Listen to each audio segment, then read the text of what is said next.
ঢাকা বিশ্ববিদ্যালয়ের শিক্ষার্থী ফাহমিদার হাতের মুঠোফোনটি 5G প্রযুক্তি সমর্থিত। দেশে যে 3টি মুঠোফোন কোম্পানি 5G সেবা দেয় তার একটি অপারেটরের গ্রাহক তিনি। বেশিরভাগ অপারেটরের 5G কাভারেজ বিশ্ববিদ্যালয় এলাকায় থাকলেও গতি নিয়ে রয়েছে আক্ষেপ।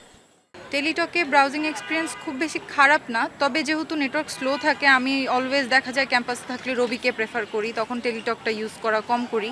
অন্যান্য মুঠোফোনগুলো কতটা পাচ্ছে 5G সেটাও আমরা দেখতে চাই। কোনোটিতে 5G পাওয়া গেলেও বেশিরভাগ মুঠোফোনেই পাওয়া গেল 4G। গ্রাহকরা বলছেন তাদের মুঠোফোনগুলো 5G প্রযুক্তি সমর্থিত হলেও তাদের সন্তুষ্ট থাকতে হচ্ছে 4G-তেই।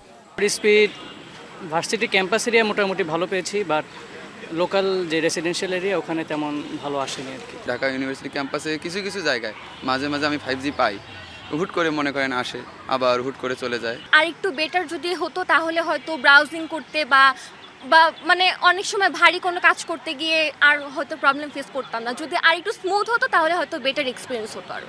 দেশের রবি, গ্রামীণফোন ও টেলিটক মূলত 5G সেবা দিচ্ছে, তবে দেশের বেশিরভাগ এলাকায় এখনও যায়নি এই সেবা।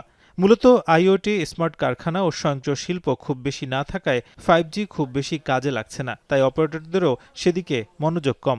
রবি আজিয়েটা বলছে, যদিও তাদের নেটওয়ার্কে মাত্র 5 থেকে 7% গ্রাহকের 5G সমর্থিত ফোন, তবুও তারা দেশের প্রায় 200 স্পটে দিচ্ছে এই সেবা। প্রায় 200-র কাছাকাছি জায়গায় আমরা এখন 5G দিচ্ছি এবং এটা প্রতিনিয়তই বাড়ছে, কারণ আমাদের ডেভেলপমেন্ট প্ল্যানের সাথে সাথে এটা হবে। বাট আপনাকে একটু আগে যেটা বলেছি যে এটা সম্পূর্ণভাবে ডিপেন্ড করে 5Gর মাইগ্রেশনটা কীভাবে হচ্ছে, ডিভাইস পেনিট্রেশনটা কীভাবে এগিয়ে যাচ্ছে, সার্ভিস সলিউশনগুলো আসছে কিনা, এবং সেভাবে আমরা সেটা তালে তালে আমরা যাব।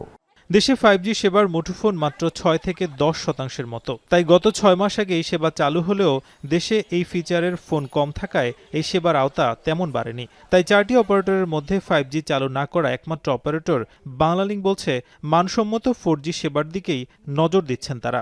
4G এখনও কিন্তু হ্যান্ডসেট যদি বলি 55-60% আছে, 5G কিন্তু 5%ও নাই।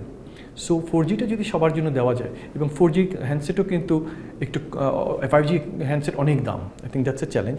4G হ্যান্ডসেটও কিন্তু আমি যদি দেখি স্মার্টফোন কিন্তু 8,000 8,500 টাকার নিচে নাই, ওটাই মিনিমাম। সো এইটাও কীভাবে কমানো যায়। প্রযুক্তিবিদরা বলছেন, 6 মাসের বেশি সময় পার হলেও প্রত্যাশা অনুযায়ী সেবা এখনও পাচ্ছেন না গ্রাহকরা। তাই মুঠোফোনের দাম কমানো ও 5G প্রযুক্তি বৃদ্ধির দিকে নজর দিতে হবে সরকারকে। 5G একটা অনেক বড় আশার জায়গা। 5G দিয়ে অনেক ব্রডব্যান্ড ইন্টারনেট কানেক্টিভিটি হবে। সো ওইটা আমার কাছে মনে হয় অপারেটররা হয়তো পাইলটিং করছে, আলটিমেটলি এটা ডেপ্লয় করতে পারেনি এখনও। এডিবি বলছে, দেশে মানসম্মত ইন্টারনেট ব্যবহার 10% বাড়লে জিডিপিতে প্রভাব পড়ে 0.8 থেকে 1% পর্যন্ত। তাই এ খাতের দিকে নজর দেওয়ার আহ্বান বিশেষজ্ঞদের।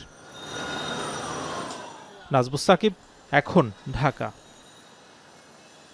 আজই নিন রবি ওয়াইফাই আর কুইজ খেলে প্রতি সপ্তাহে জিতেন টিভি।